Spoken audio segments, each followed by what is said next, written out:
자, 2018년도 지방직 문제 공개된 문제들 이제 해설 좀 해볼게요. 일단은 정보봉사론부터 진행을 해보겠습니다. 정보봉사론. 뭐 미리 총평을 좀 하자면 정보봉사론은 진짜 전형적이었고요. 전형적인 스타일의 문제들이었고, 예, 깔끔하게 나왔어요. 깔끔하게 나왔던 문제들입니다. 그리고 수업 때 우리 열심히 했던 친구들이면 뭐 얼마든지 금방 커버할 수 있는 내용들도 좀 있었죠. 그 내용들이었죠, 뭐. 나는 뭐, 그렇다고 봐. 굳이 뭐, 우리 문제풀이 때 했던 문제 들이대면서 이거 똑같았지, 이렇게 얘기하고 싶지는 않은 것 같아요. 예. 본만큼 나왔을 거예요, 아마. 이 정보봉사로는 그래, 아주, 뭐랄까요. 쌤들이 난이도에 대해서 이렇게 욕심을 많이 안 부려요. 물론 국회 같은 경우는 좀 있지만, 뭐, 정보봉사론 같은 경우에는 그렇게 크지는 않은 것 같아요. 나름 좀 잘 나왔던 것 같아. 자, 일단은 1번부터 보겠습니다. 조금 키워볼까요?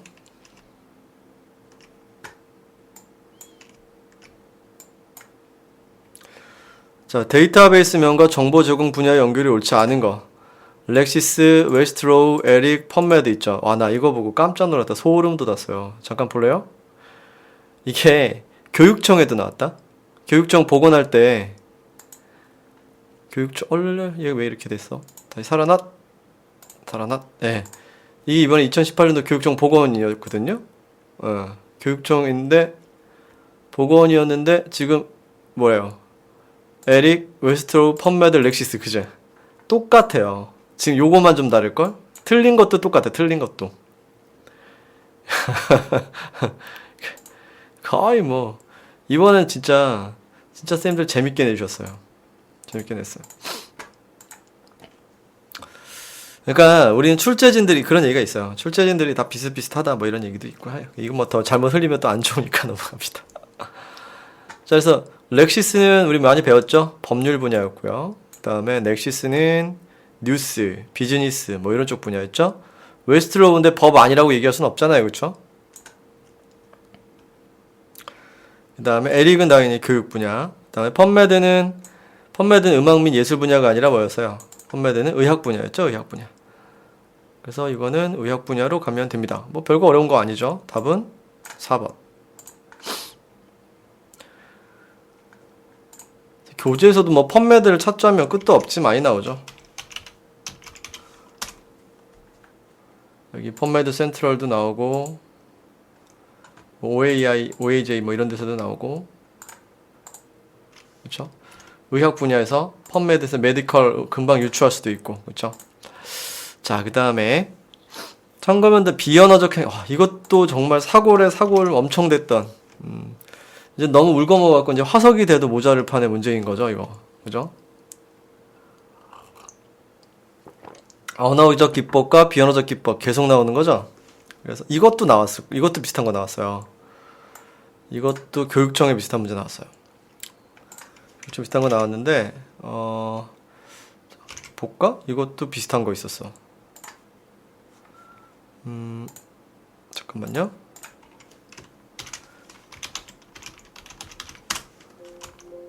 여기 아니었나 보다 그러면. 의사 언어? 여기 있다. 그치? 정보 면담에 언어적 기법으로 바른 거 이런 식으로 또 나왔던 적도 있어. 교육청에서 나왔고 요거는 조금 난이도가 높아져. 요거 죄송합니다. 화면이 왔다 갔다 하네. 요건 조금 난이도가 이제 올라간 거죠. 올라간 거. 그래서 참고 면담 비언어적 행위. 그래서 언어적 기법과 비언어적 기법 이런 거 나오면은 기본적으로 감정이입부터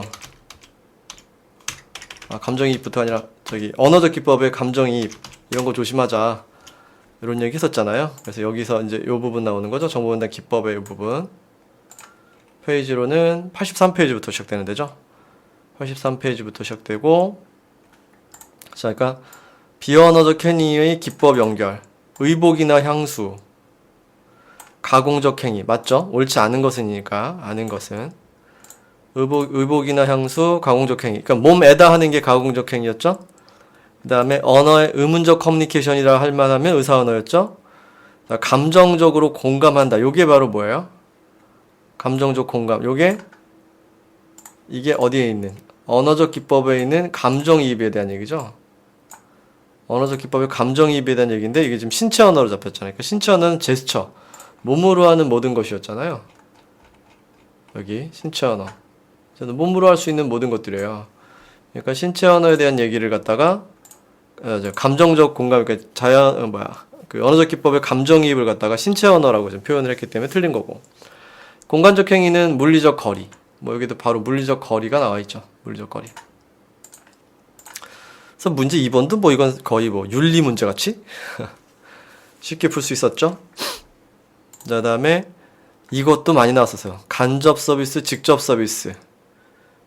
간접과 직접. 그것도 많이 나왔었던 거죠. 그러니까 간접이면은 보통 뭐에 해당하는 거죠?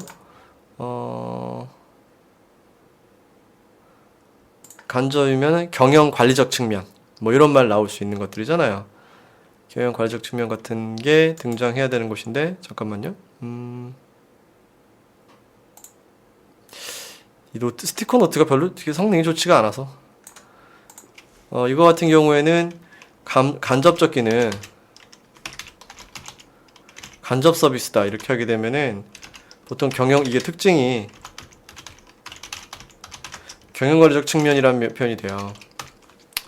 이렇게 표현할 수가 있는 것들이고, 이렇게 되면은 정보 전달이 이루어지는 게 아니야.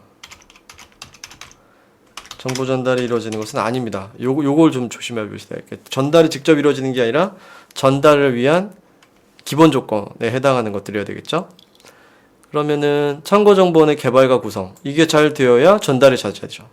서지정보원 구비 잘 되어야 전달이 잘 되죠. 그 다음에 정보서비스 평가가 잘 이루어져야 나중에 뭘 더 할 수 있죠. 근데 연구협조와 자문, 이거 어디서 많이 봤던 말이다, 그죠? 연구협조와 자문, 이게 답인데 이건 어디서 나왔죠? 연구협조와 자문. 이 자문이라는 게 뭐예요? 연구협조와 자문. 협조와 자문. 이거 저기 상담 쪽에서 나오는 거잖아요, 그죠?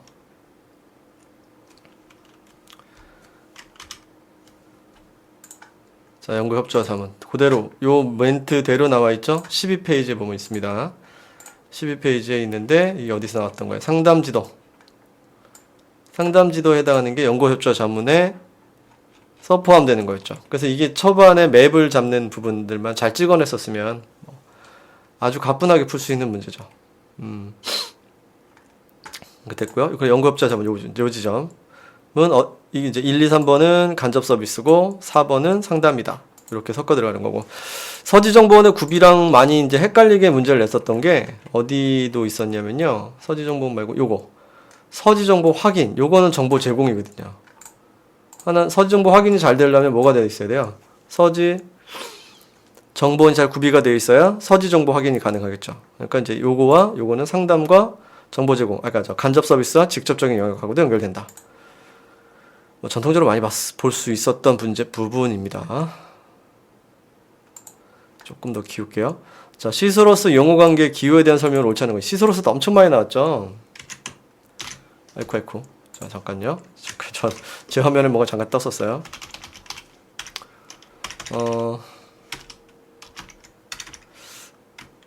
ISO 2788로 잡으면 참 옛날엔 여러분 시소로스 국제표준 번호도 문제로 나온 적이 있었어요. 진짜 놀라운 문제였죠. 놀라운 문제. 세상에 이런 걸 문제로 내다니. 요즘엔 이제 안 나오긴 하는데 옛날에 대학 도서관 문제에서 이런 것도 나왔었습니다. 오늘 채팅방 너무 얼어있네. 계속 지속적 독백이 이루어지고 있는 것 같네요. 그렇구요. 자, 봅시다. 그러면 이제 용어관계 기호에 대한 설명이죠. 상위 개념의 용어. BT는 당연히 broad term이니까 윗개념, 상위 개념으로 가는 거고요. 그 다음에 반대로 NT는 그럼 하위 개념 원이겠죠. 그러니까 이거 1번하고 4번 중에 찍었으면 이제 큰일 나는 거고. 그죠? 그 다음에 SN, 개념에 대한 설명. 이게 이제 스콥 노트고 위에 보면은 범위 주기로 우선에 대한 개념을 정의하고 사용 범위를 기술한다. 이 말에서 명시되어 있는 내용이죠. 그럼 저희 답은 당연히 뭔데? 3번인데 used for는 다음에 오는 용어가 우선어인 게 아니라 다음에 오는 어가 비우선어임을 지시하는 거죠. 우선어와 비우선어의 관계지. use가 우선어임을 지시하죠. use가 우선어, used for가 비우선어. 여기서 또 3번 간단하게 나올 수 있어요. 그 시스로스는 이 용어 관계 정말 많이 물어봤어요. 정말 많이 물어봤고, 요거보다 한 칸 더 가서 뭐 우선어와 비우선어의 관계다. 그 다음에 기본 관계에 대한 얘기도 몇 번 했었고요. 그래, 기본 관계 있었잖아요. 그 계층 관계, 여기 써져 있죠? 동등 관계, 계층 관계, 연관 관계. 요 세 가지가 이제 기본 관계거든요. 동등, 계층, 연관 관계. 요게 이제 세 가지 기본적인 거. 이거 비슷한 말 뒤에 또 한번 나왔죠. 뭐 뒤에 또 한번 나오니까 그때 또 봅시다. 11번이 또 이게 시소로스 문제예요. 이 내용을 보면은 거기서 한 번 더 언급을 하면 되겠고요. 다음 설명에 해당하는 것은 전국의 교육기관, 연구기관 및 기업체 도서관을 대상으로 해외학술 전자저널의 공동구매를 추진한다. 해외학술 전자저널 공동구매. 그 다음에 사업주관기관은 과학기술정보 통합서비스인 NDSL 기반으로 통합전자저널 서비스한다. 국내 전자저널 도입과 활용 범위 확대 얘기한다. 그러니까 이거는 전자저널을 공동구매하기 위한 일종의 뭐 해야 돼요? 컨소시엄 얘기하는 거죠. 컨소시엄. 그래서 답이 컨소시엄 이름인 캐슬리가 되어야겠죠. 캐슬리. 캐슬리도 우리 전자저널 쪽에서 좀 얘기를 했었어요. 캐슬리. 전자저널 국가 컨소시엄. 여기서 우리가 좀 다뤘던 내용이죠. 316페이지. 그래서 이 캐슬리를 이제 주관하는 동네가 키스티고, 키스티의 통합 서비스가 NDSL이고, 뭐 이런 얘기 하고 있는 거죠. 코사는 우리 했었죠. 그 서지 네트워크이고, 뭐 클라우드 기반의 그 운영 체제를 쓰고 있고, 그다음에 학술정보 공동활용 협의회였고,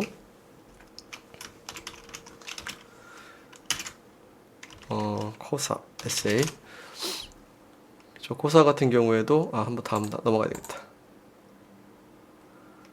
학술정보 공동활용협의회 여기 있었죠. 112페이지에 코사 있었는데 이거는 뭐 전혀 그 캐슬리랑 상관이 없게 나왔던 부분이고, 캐리스는 한국교육학술정보원이었고요. 콜리스네스의 우리 종합 목록이었죠. 그러니까 뭐 나머지는 그렇게 어려웠던 거 아니고, JCR에서 제시하는 정보가 아니고, 이거는 옛날에도 나왔었어요. 꽤나 많이 나왔던 겁니다.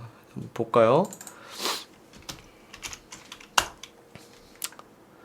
JCR 따져가 보면은, JCR은 뭐 뒤에 이제 정보 검색 때 나오니까, 여기서 보면은 여기서 무슨 지수들을 사용하는가? 인용지수, 그쵸? 인용지수, 즉시성 지수, 사이티드 하프라이프, 피인용 반감기, 그쵸? 그럼 즉시, 영향, 피인용 이렇게 다 나왔죠. 문헌 전달 능력 지수, 요게 이제 아닌데요. 이 문헌 전달 능력 지수 같은 경우 이게 장서 관리 때 나오는 말이에요. 그 다음에 JCR이 사이테이션 레포트잖아요. 사이테이션 레포트면 인용 쪽 얘기를 하고 있는 건데, 인용과 문헌 전달 능력과 어떤 평가 연결성이 있느냐. 그 다음에 학술성과도 전달 능력은 판단하기가 그렇죠. 이렇게 썩 맞아떨어지거나 필연성이 느껴지지 않는 말이었어요. 그래서 이거는 JCR을 모르는 사람도 어느 정도는 알 수 있었을 거야, 아마. JCR 몰라도 이건 좀 아닌 것 같은데 이런 생각을 했었을 거예요. 그래서 이번에 전공사 조정, 글쎄요, 점수는 잘 나왔을 수 있지만 조정은 자신할 수 없어요. 나도 모르겠어, 조정은. 아무튼요. 조정은 좀 그렇고요. 자, 또 보겠습니다. 자, 7번. 정보원과 제공되는 정보의 이용을 옳게 짝지은 거. 이건 이제 재밌죠. 종합적 정보원 문제. 모르는데 찍어서 맞췄어. 브라보. 축하합니다. 이번에 선생님들이 막 이런 문제 배려심 믿게 막 너무 배려심 느껴지게 막 하시는 분들 좀 있었어요. 자, 코시스. 이게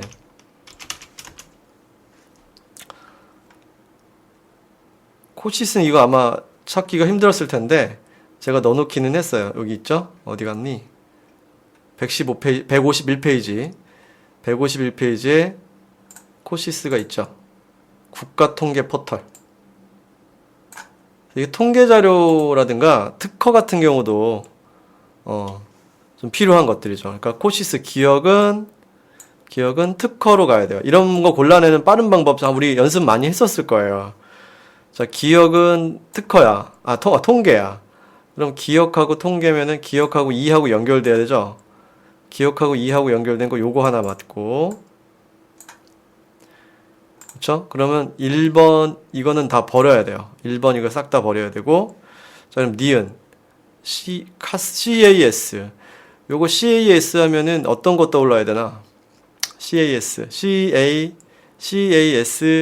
ACS 이런 거 나오면은 화학하고 연결되거든요. 기억나나요? Chemical Abstract Service. 그쵸? 여기 미국 화학회 이런 거 나왔죠? 이런 약어들이 이제 여기서 물어보는 게 이번 시험에서 또 관건 중에 하나예요. 카스가 맥주라고. 끝. 좋아요. 예, 맛있어요. 자, 그러면 니은하고 C하고 연결되는데 이거는 이제 1번은 이미 리젝트 됐잖아요. 그러면 니은하고 C하고 연결된 거 이거 맞네. 니은하고 C하고 연결됐고 그 다음엔 안 보이네요. 좋아요. 일단 BGMI 어디서 나왔었죠? 이게 인명색인이었죠.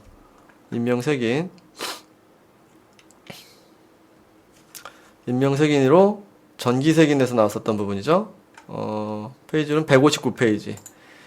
BGMI가 여기 나와 있는 걸 보아하니 BGMI는 인물 정보니까 디귿은 B랑 연결돼야 돼. 디귿이 B랑 연결된 거 찾으면은 디귿이 B랑 이건 맞는데 1번은 끝났고 필요 없고 그 다음에 디귿이 이거 그럼 3번 끝났고 그럼 1번 3번 끝난 거예요. 1번 3번 필요 없고 그 다음에 또 봅시다. 그 리을 PQDT 이거랑은 석박사기 이건 뭐 안 찾아가도 알겠죠. PQDT 석박사기 논문이니까 리을하고 A가 연결되어 있는 거 요거 맞고 여기도 맞네요. 그죠? 그럼 미음은 지금 남은 두 가지가 2번하고 4번이 남아있는데 남은 두 가지 중에서 이제 미음은 똑같네요. 미음이 D로 가니까 키프리스는 특허였죠? 키프리스 특허 정보 요거 교재 위치 찾아드릴게요. 키프리스도 이거 참고 정보는 뒤쪽에다 넣어놨어요. 그쵸? 특허 쪽 151페이지 역시 같이 들어가 있죠? 그래서 키프리스도 특허 정보로 들어가 주셔야 되고 그래서 미음하고 이거 답 여기서 이제 답이 이제 끝나네요. 이쯤 돼서 이제 명확하게 되죠. 좋아요. 그래도 계속 가봅시다. 비읍 컬럼비아 게지 이 게지티어 지겹죠. 게지티어 이거 너무 많이 나왔었지. 그러니까 이거는 지리정보 그러니까 비읍이 지리정보로 가야 되는데 비읍을 인물정보로 맞춰놨으니까 여기서 이제 4번이 틀렸죠. 3번 이미 끝났고 그러니까 비읍이 F로 들어가 있는 건 맞는 건 이렇게 되는 거네요. 자, 맞는 것만 골라내면은 이렇게 돼요. 예. 그 답이 2번. 러블리 87님 동영에서 신물나게 풀었죠. 그래서 맞췄잖아. 그죠? 안 떠올라요? 그렇진 않겠지. 예, 이렇게 간간한 피드백 감사합니다. 제가 이 맛에 이거 수업하지 이거 아님 못해요. 잘했어요. 맞추셨군요. 자, 그 다음 쿨타우. 양반 진짜 그죠? 쿨타우는 항상 반드시 이 쿨타우 되게 좋아해요, 선생님들이. 그리고 영향력도 크고요. 그 다음에 우리 외웠던 거, 이거 2009년에도 나왔던 거 아세요? 이 스타일의 비슷한 문제로. 그러니까 쿨타운은 계속 나오는데 유형만 바뀌어. 스타일만 살짝살짝 바뀌어 계속. 우리 맨날 있잖아. 쿨타운 시선, 시작, 선택. 4번이죠. 이거는 푸는데 5초도 안 걸리지. 예, 두 문자 암기 바로 풀었죠. 쿨타운 시선을 가지고 탐색하다가 저기 형성된 다이아몬드를 보고 수집하고 제시했잖아요. 그래서 바로 풀 수 있죠. 이게 정보공사론이 다른 건 몰라도 속도는 정말 빨리 풀 수 있어요. 이게 장점이야. 다른 과목에서 까먹을 수 있는 부분들 이걸 속도로 해가지고 10분 만에 풀어내고 이런 게 돼야 돼요. 이런 게 돼야 돼. 자, 그 다음에 뭐 할 것도 없죠. 9번. 정보 서비스를 정보 제공과 교육으로 구분할 때 정보 제공에 포함되는 활동을 모두 고르면 이건 이제 우리 앞에서 했던 정보 중재, 정보 중개 이런 거 얘기하는 거잖아요. 그 다음에 이용자 교육 쪽이니까. 그러면 교육은 너무 뻔하잖아. 일단 교육자가 들어가 있으면 교육이지. 그러면 일단 여기선 버려봅시다. 교육으로. 오리엔테이션 이것도 당연히 교육이죠. 그죠? 그 다음에 상호대차 레퍼럴 서비스. 레퍼럴 서비스가 이제 정보 안내 서비스 이거죠. 레퍼럴 서비스. 그 다음에 상호대차. 그 다음에 아까 한참 했죠? 서지정보 확인. 그래서 기억, 니은, 디귿이 정보 제공 활동. 답이 2번이죠. 이건 뭐 디테일을 물어보는 게 아니라 항상 목차에서 건드리고 있죠. 자, 됐습니다. 그 다음 문제 뭐 간단하네요. 미국 정부 관행물과 법률을 집중적으로 다루고 있는 정보원. 자, 정부 관행물 관련된 미국 정부 관행물 관련 정보원 우리 문 풀 때 정말 이것도 신물나게 했었어요. NTIS랑 GPO 이거 엄청 많이 골랐었죠. 미국 정부 이거 나오면 NTIS 그 다음에 GPO 이거 많이 했었단 말이야. 그러니까 뭐 끝났지 뭐. 인스펙 같은 경우에는 뭐였어? 인스펙 다이렉트 이거 공학 분야 정보원이었죠. 인스펙 다이렉트 이것도 한번 더 넣어볼까?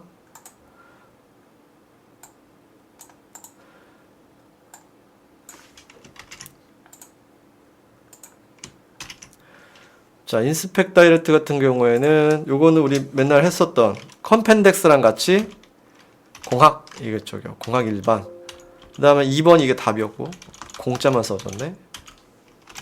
공학 학자가 왜 여기 찍히지? 이상해.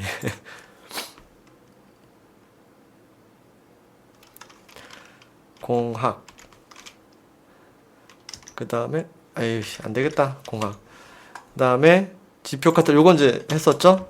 지표 먼슬리 카탈로그. ABI 인폼은 뭐였었나요?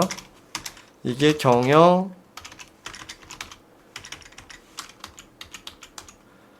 경제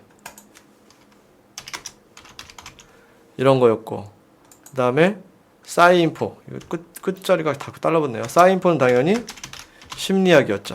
심리학 뭐 이런 내용들이었으니까 간단하게 처리가 되죠. 공짜만 나오니까 그러네. 답은 당연히 2번 많이 했었던 겁니다. 자, 시소러스 개념입니다.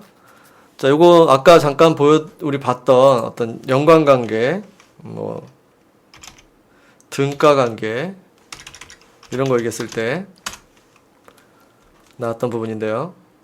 그렇죠? 동등관계. 자, 봅시다. 개념을 나타내는 단어구 및 이들 간의 관계로 구성되는 일종의 사전이다. 그래서 시소로스 우리가 뭐라고도 부르죠? 통제 어휘집, 뭐 용어 사전이기도 했었죠. 원래 시소로스가 뭐라고도 불리냐면 동의어 반의어 사전 이렇게도 불렸었던 거잖아요. 일반 그 정보공선안에서는 알아두시고, 지금 방금 여기 나와 있는 등가관계가 우선어와 비우선어 간의 관계이다. 동의어와 유사동의어 경우 설정되고 유주두포로 참조 표시될까. 유주두포는 제가 맨날 얘기했었던 거잖아요. 우선어와 우선어의 관계는 T로 끝나요. 우리 아마 밴드 뭐 이런 데다 올렸던 거 보면은 그림 나와 있을 텐데, 그림을 그리고 싶다. 주석 기능을 내가 여기다 안 넣어가지고 지금 좀 그런데, T로 끝나잖아요. 그거 한글로 보면 뭐예요? 우죠, 위에다 동그라미 치면 되잖아요. 그러니까, 이 T로 끝나는, 이 나머지 우선어 관계로 나온 애들은 다 T가 끝나요. 지금 우죠? 이것도 우죠? 아래 한글로 읽어요. NT도 우죠? RT도 우예요. 이건 다 우선어 간의 관계야. 근데 유주드포는 우선어와 비우선어 간의 관계입니다. 많이 했었던 거예요. 그렇죠? 그래서 등가관계는 동의어와 유사동의어가 포함되며 생인어와 검색에서 디스크립터 사용되는 우선어와 그렇지 않은 비우선어 관계를 보여준다. 말이 들어가 있죠? 그러니까 이제 이것도 맞고, 적절한 생인어 선택 및 효과적인 검색어 선택이 사용된다. 됐습니다. 그래서 그 용어 선택 시 사용되는 도구잖아요. 연관관계는 계층관계를 나타내는 용어관계다. 아니, 연관관계와 계층관계를 지금 같이 지금 등치시켜 버렸잖아요. 계층과 연관은 다른 건데, 그러니까 연관관계는 뭐는 아니면서 어때요? 계층관계가 아니에요. 연관관계 계층관계가 아니고 하지만 계층은 아닌데 관련은 있는 관계. 뭐 이런 식의. 그러니까 애매한데, 어정쩡한데 이런 관계인 거예요. 그래서 답이 4번이 되는 거죠. 틀린 거. 지문들도 깔끔하니 뭐 어렵지 않았었습니다. 자, 딸기 따기에 대한. 자, 12번. 베이츠의 딸기 따기. 잠깐 한 페이지 넘어가니까 좀 숨 좀 돌리고요. 벌써 12번까지 풀었어. 우와. 지방직 전반적 난이도에 대한 질문이 있었는데요. 전반 난이도는 모르겠어요, 제가. 전반 난이도는 모르겠고, 그건 뭐 우리 공통 과목이 포함되니까 저는 잘 모르겠어요. 근데 우리 전공만 놓고 봤을 때는 자료 조직은 그러니까 작년 추시 대비 조금 더 어려웠고요. 조금 더 어려웠고, 추천들 감사합니다. 추천들. 이건 뭐, 하여튼 그러네요. BJ 같네요. 하여튼, 조금 어려웠고요. 자료 조직은 한 두세 문제 정도? 두 문제? 세 문제? 하여튼, 그런 정도 좀 어려움이 있었고요. 그 다음에, 정보봉사로는 절대 어렵지 않았어요. 작년보다. 그냥 평이. 그러니까 작년에는 뻔하게 너무 답이 아닌 걸 억지로 만들었던 느낌이 드는 정도로, 함정 이런 거 없어. 헷갈리지? 봐. 진짜 답은 아예 답이 아니야. 뭐 이런 식의 개념을 많이 넣었거든요. 근데 이번 거는 그런 정도의 느낌은 들어가지 않는데, 그래도 뭐 어렵지 않았었습니다. 뭐 많이 했던, 우리 연습하고 있었던, 문풀에서 연습 많이 했던 내용이 그냥 연습되어 있는 대로 들어가 있어요. 자, 그 다음에 베이츠가 제시한 딸기 따기 모델에 대한 설명. 딸기 따기도 이건 뭐 맨날 했던 거죠. 어떤 확정성에 대한 개념이 아니라 불확실성에 대한 개념이 들어가는 게 그 베이츠의 딸기 따기 모델이다. 그래서 한번 지리는 매번 딸기 따는 딸기 따는 거와 같이 한 번에 모든 걸 확 따는 게 아니라 매번 거기서 조금씩 나에게 필요한 것을 얻어가는 방식. 그런 거 갖다 이제 베이츠의 딸기 따기라고 얘기를 했었잖아요. 그래서 지리는 검색 과정에서 불변의 개념이 아니라 계속 변화된다. 그래서 제가 아마 슬라이드에다도 변화라는 말 몇 줄 많이 쳐놨을 거예요. 한 번에 최상의 검색 결과 조출하는 것을 목표로 하지 않는다죠. 하면 안 되죠. 그래서 이게 답이죠. 검색 과정 동안에 다양한 전략이 사용돼요. 그러니까 변화무쌍하고 지금 다양한 시도를 해야 되고, 그 다음에 형태나 내용적 측면에서 계속 변화해요. 변한다가 중요한 거라, 변한다. 그래서 이게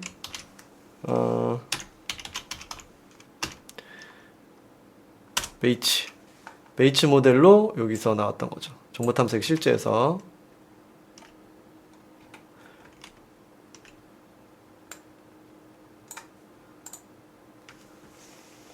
그래서 계속해서 변화된다. 변화하는 개념이다. 뭐 이런 말 계속 달고 있죠. 그래서 요거죠. 전체적인 탐색 측면에서 하나로 도출된 최상의 결과를 목표로 하는 것이 아니라, 여기 아니라가 이제 중요한 거죠. 여기서는 최상의 검색 결과를 목표로 한다 이렇게 돼 있지만 하는 것이 아니라. 자, 요거 때문에 뭐 답 나오는 거죠. 우리 뭐 감각으로 알 수 있었던 거.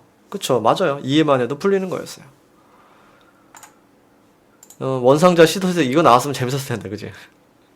넘어갈게요. 자, 다음에 지겹다. 정확률, 재현율 높이기 위한 거, 이거. 그죠? 내가 이거 문 풀 때, 내년부터는 나 안 할 건데, 너무 힘들어가지고 안 할 건데, 이번 문 풀 때는 제가 출처를 계속 넣어드렸잖아요. 어디 보고서 페이지 보고 공부해라. 이렇게 하면서 출처를 계속 넣어드렸잖아요. 이거 205페이지 가면 그냥 나오는 거죠.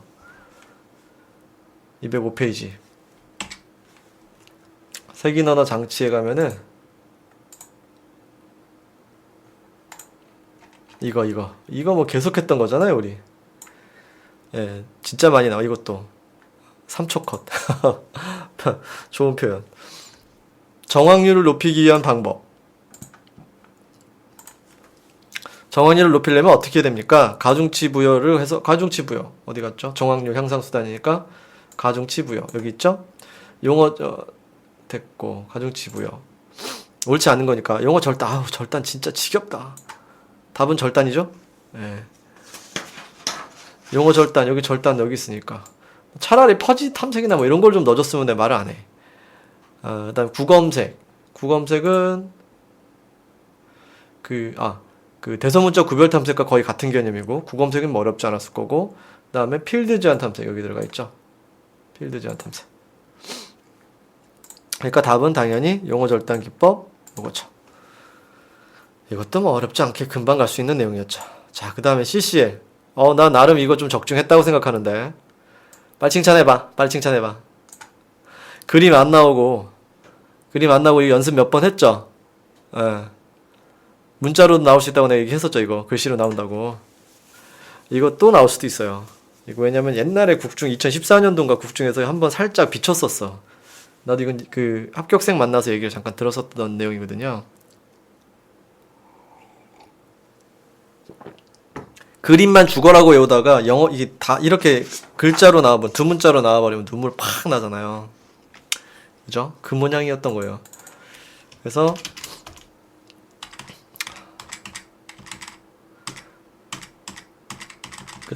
찾아가 보면은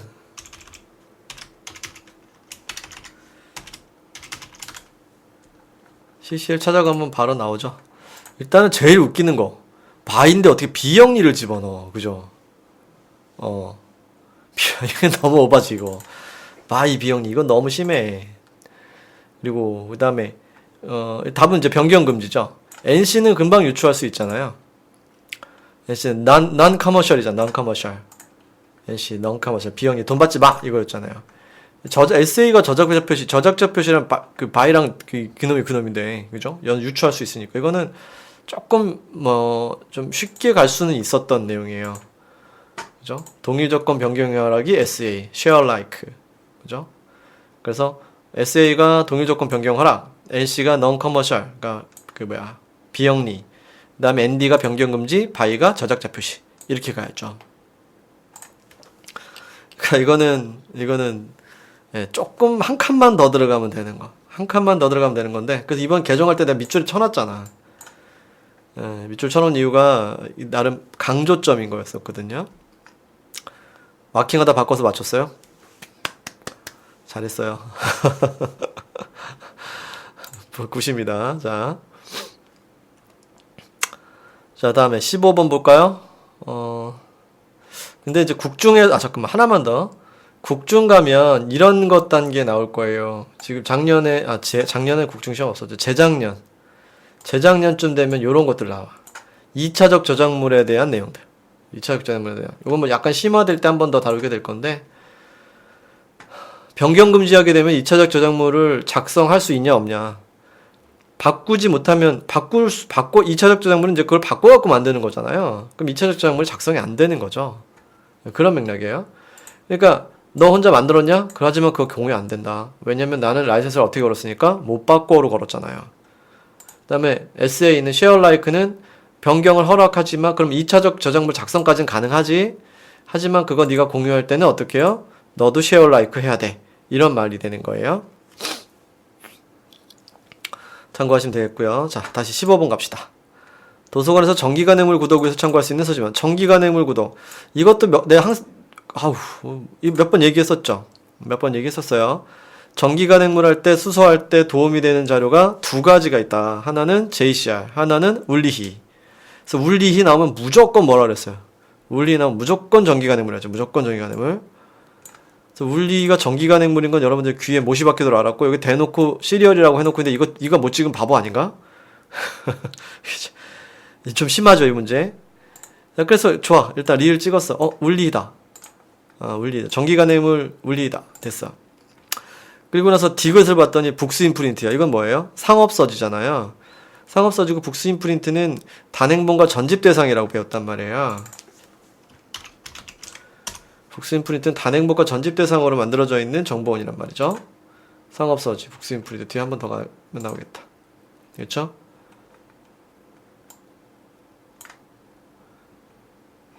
상업서지 쪽에 가서 봐야 되겠네.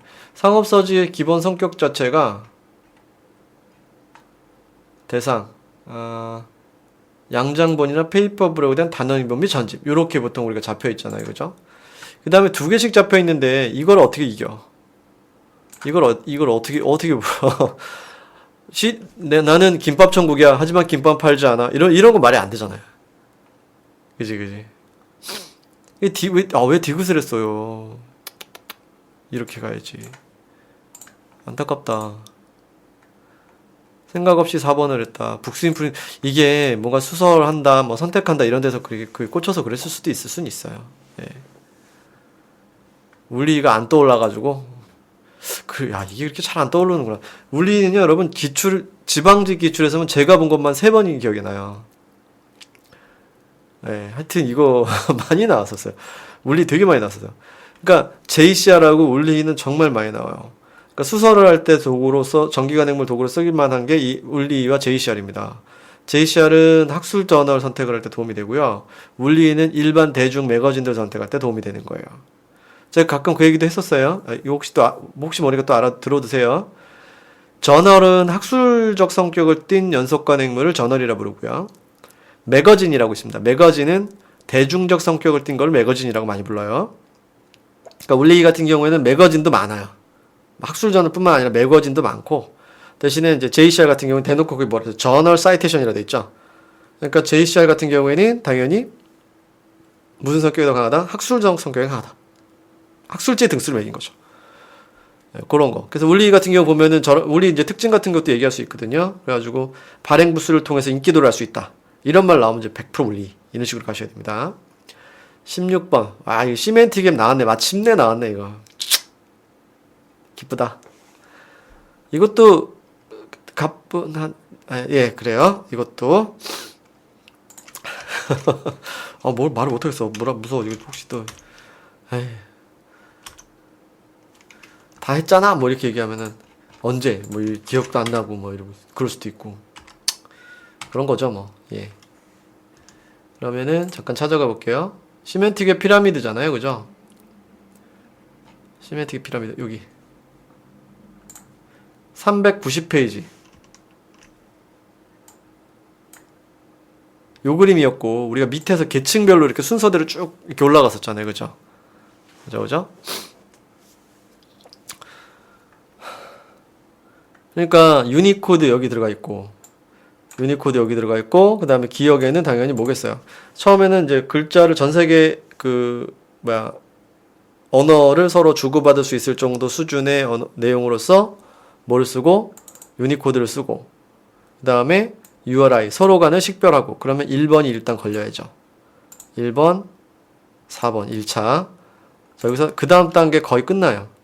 니은이 뭐죠? RDF 다음에 항상 우리가 지금까지 뭐 정보 검색이나 이런 데서 계속 건드렸던 게 뭐예요? 온톨로지죠?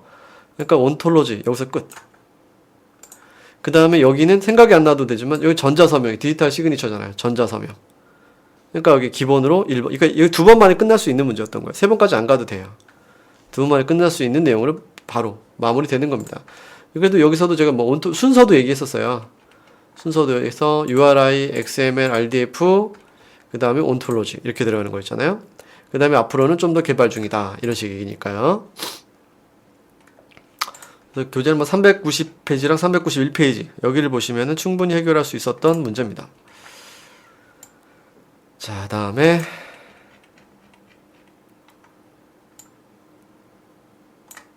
다음 글에서 설명하고 있는 색인과 관련된 용어. 1, 4번 좀 고민하다 4번 했어. 아까워라. 이거 온톨로지 여기 있는데. 그림 많이 이거 문풀 어서 한번 했는데. 그림을 내가 버렸었던가. 하여튼 그래요. 아깝다. 그러니까 뭐 아예 헛다리 잘못 짚었으면 모르겠는데, 그죠? 이렇게 갈등하다가 틀리면 진짜 아까운데, 진짜. 그렇긴 하다, 진짜. 다음번에 맞출 수 있을 거예요, 이제. 혹시 또 알아? 자, 그 다음에,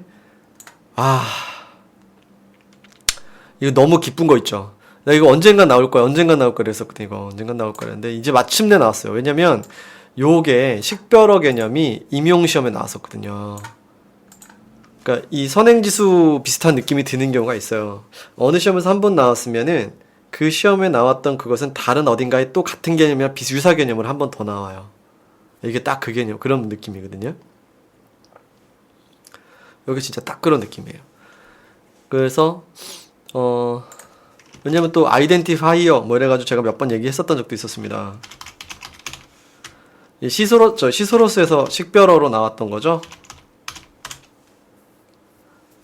시소로스에서 제가 알려드렸던 식별어 페이지로는 207페이지. 시소로스에 일일이 열거하지 않아 색인자가 임의로 부여할 수 있는 색인어고, 뭐 인명지명 이러한 고유명사가 주로 채택되고, 디스크립터문을 표현할 수 없는 개념들을 색인자가 임의로 부여하는 색인어다. 색인대 개념이 고유명사나 통제에서 찾을 수 없는 경우 할당하는 용어다. 여기 있는 맥락이 말이죠. 그 다음에 통제어로 선택된 건 아니지만 색인 작성자에 의해서 할당되는 용어다. 그죠? 색인 작성자에 의해서 어디 갔어? 색인자가 임의 부여하는 색인어다. 같은 말이죠? 그래서 이렇게 나왔는데 아이고야 13번급이라 3번을 너무 피해가셨어. 이건 디스크립터는 통제 어휘로부터 선택되어야 되는 거예요. 디스크립터는 통제어로 선택되는 것. 색인대 개념이 고유명사, 이건 특히 고유명사 이런 거. 여기도 고유명사가 주로 선택된다 이렇게 밑줄 쳐놨잖아요. 그죠? 아이고 안타깝다. 아깝다. 그래서 이 식별어 부분은 아마 몇 번 다뤘던 내용입니다. 문풀에서도 좀 다뤘던 내용이고, 요거는 옛날에도 한번 이렇게 아니에요. 어떤 선생님이 한번 하고 아닌가? 제가 강조했던 겁니다. 내가 강조한 거야. 그래서 이게 가능한 이제 시소러스, 통제어의집 이런 데서 어차피 다뤄지는 게 이제 온톨로지는 모르겠지만 시소러스 같은 경우에는 저런 게 다루지잖아요. 그 개념어가 주로 다뤄지잖아요.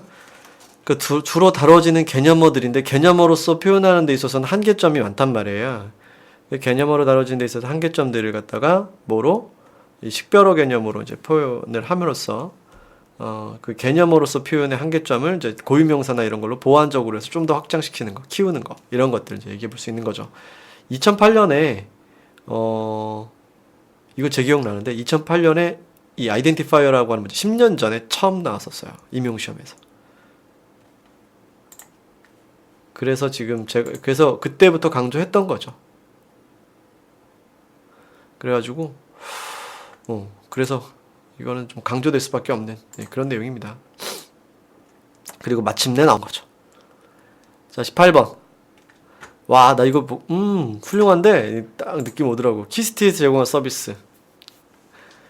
개정 안 했으면 큰일 날 뻔했어. 그죠? 제가 개정 안 했으면은 이거 할 말을 찾아 쓰지도 못했을 뻔했어. 그 키스티 제공한 서비스 있잖아요. 이거 속어법으로 해도 돼요. 속어법으로 풀어도 되고 한 번에 바로 갈 수도 있어요. 한국과학기술 인용색인 서비스. 제가 요거 언급하면서 KSCI잖아요. 요거 언급하면서 키스티 홈페이지 보여드리거든요. 키스티에서 제공하는 거로. 그래서 과학기술 관련된 것에 정보의 포탈적 개념으로는 키스티다. 이런 얘기 한번 한 적이 있었거든요. 뭐 이렇게 해서 1번 골라내는 건 뭐 어렵지 않지만 이것도 유니캣. 이거 다 어디 거예요? 유니캣. 그쵸. 유니캣은 리스였죠? 종합 목록이니까. DDoD, PQDT. 요것도 DDoD는 100% 리스예요. DDoD를 서비스하는 그 DDoD라는 서비스 명칭을 쓰는 데이터베이스 벤더는 없어요. 데이터베이스 어그리게이터가 DDoD를 쓰진 않아요. 그러니까 PQDT의 서브 집합이고 우리가 그 리스에서 서비스하는 거의 이름이 DDoD입니다. 그러니까 이거 리스예요. 그 다음에 PQDT는 물론 프로퀘스트에서 제공하는 거를 리스에서 그냥 갖다가 쓰기도 하거든요. DDoD는 리스, PQDT는 프로퀘스트. 근데 프로퀘스트, PQDT가 리스에서도 검색은 돼요. 뭐 이런 맥락에서 교집합은 있고요. 디컬렉션은 전국 대학 도서관 학위 논문의 OAI PMH 개념으로 학위 논문 데이터베이스 형태를 띄고 있죠. 그래서 우리가 이 디컬렉션을 OAI PMH 또는 기관 레포지터리 여기 나왔죠. 캐리스가 주축이 되어 대학 도서관 대상으로 구축되어 있다. 그 다음에 여기도 나오죠. 단일 메타데이터 스키마는 여기 됐고, 요거. OAI PMH의 사례. 여기서도 나왔던 거죠. 그래서 KCI는 어렵지 않게 봤을 거고요. 자, 그 다음에 처음엔 전 이 문제 보고, 와, 잠깐, 이게 나왔단 말이야? 이런 느낌이 들었어요. 왜냐면, 이 정도까지 나올까 싶기는 했었거든요. 근데,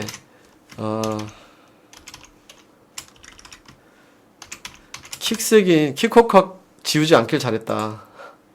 라는 생각이. 그래서 킥색인이 나온 거죠. 왜냐하면 지금 아직 그 우리 자료 조직의 KCR의 색인이 이 킥색인으로 돼 있어요. 지금 보시면 생긴 모양새 봐봐요. 자, 용어열과 킥색인이 무슨 차이냐고요? 용어열과 헷갈렸다. 용어열을 내가 안 보여줬었나? 안 보여줬겠구나. 잠깐만요. 봐봐요. 일단 들어보세요. 문헌은 indexing and abstracting for information and retrieval. 그러니까 키워드로 될 만한 거는 abstract, indexing, for information, retrieval이죠. 요게 중간에 하나 배열되어 있는 거. 이렇게 하나씩 이렇게 배열되어 있는 게 이렇게 배열되어 있으니까 가운데 키워드가 in context, 컨텍스트, 문헌 맥락 안에 중심에 배열되어 있다. 이렇게 해서 이제 킥색인이 답이 돼야 됩니다. 아, 용어열 색인은 여러분 용어열 킥색인은 모양을 알잖아요. 근데 용어열 색인 모양 알아요? 그러니까 표제라서 지금 여기서도 나와 있지만 문헌 표제 이렇게 되어 있잖아요. 문헌의 표제. 문헌 표제이기 때문에 그렇잖아. 그치? 표지에서 뽑아냈으니까 이게 키워드인 컨텍스트죠. 유니텀 색인 어떻게 하는지 모르죠. 패시브 분류는 그냥 CC 보면 알죠. 용어열 색인도 본 적이 없죠. 들어는 봤지 본 적은 없지. 어떻게 생겼는지. 그러면 이 중에서 아는 건 킥색인이에요. 이거 골라내면 되긴 돼요. 근데 용어열 색인은 프리시스, 굳이 설명을 드리자면 프리시스 색인이라고 걔는 2선 표목 형식이라는 걸 취합니다. 2선 표목 형식. 2선 표목 형식이 뭐냐면요. 두 줄로 써요. 얘는 한 줄이죠. 얘는 한 줄이란 말이에요. 지금 abstract이라고 하는 색인어 하나를 선정하기 위해서 지금 컨텍스트 맥락 한 줄에 하나의 키워드가 지금 들어가고 있죠. 한 줄에 하나의 키워드씩 들어가고 있죠. 근데 용어열 색인의 대표적인 사례로 볼 수 있는 프리시스 색인은 지금 쓰이지는 않는데요. 프리시스 색인은 2선 표목 형식이라 해서 두 줄로 표현합니다. 이 하나의 그 엔트리 하나를. 지금 이렇게 해보시면 돼요. 엔트리 하나를 한 줄로 표현해서 가운데다가 색인어를 집어넣은 거. 이게 킥색인이고요. 그 다음에 프리시스 색인 용어열 색인은 우측에다가, 좌측에다가 박아놔요. 좌측에다. 그러니까 이런 식으로 최 키워드가 들어가면서 두 줄로 표현합니다. 하나의 엔트리가. 상상해야 되는 거예요. 그러니까 이거 어차피 우리가 배웠던 거에서 나오는 거거든요. 어설프게 어떻게 보시긴 보셨었나 보구나. 그럼 당연히 헷갈려요. 이거 한번 본 적 있는 사람은 오히려 더 헷갈립니다. 네. 그래서 제가 이거 아마 정보분석 그런 2판인가 3판까지는 제가 프리시스 색인을 넣어놓은 적이 있었어요. 근데 이경 선생님 정보학책에서 이제 사라졌더라고요. 옛날에 있을 때까지는 제가 넣어놨었는데 그게 사라져버려서 이제 더 이상 선생님들 이제 뭐 중요도를 낮추는가 보다. 그래서 프리시스 같은 용어열 색인 같은 경우에는 이제는 뭐 이름만 용어만 그러니까 뭐 스트링 인덱스 뭐 이런 정도로 이름만 남아 있어요. 그런 식의 분위기입니다. 자, 됐고요. 마지막 문제네 벌써. 1시간 거의 다 돼가네요. 55분 됐습니다. 55분. 아니네. 저장 시간은 48분이네. 그 사이에 난 뭐 있지? 자, 도서관 협력 활동과 그 사례의 연결이 옳지 않은 거. 협동 편목 좋습니다. 월드캣 이거 종합 목록이죠? 종합 목록. 내가 협력형 참고 서비스 CDRS죠. 퀘스천 포인트 됐죠? 협동 수서 파밍턴 플랜 이거 몇 번 했던 거죠? 뭐 다른 건 몰라도 파밍턴 플랜은 우리 수서 작업이라고 하면서도 이거 시험에도 나왔었어요. 과거 시험에도 나왔던 적이 있습니다. 파밍턴 플랜. 교재 103페이지. 여기 분담 수서라고 밑줄 쳐놨죠. 협동 보존 DOC 라인. 자, 이 DOC 라인 보세요. DOC 라인. 이거 문헌 배달 서비스였잖아요. 의학 분야. 그렇죠? 문헌 배달 서비스 여기 들어가 있죠? 문헌 배달 서비스에 들어가 있고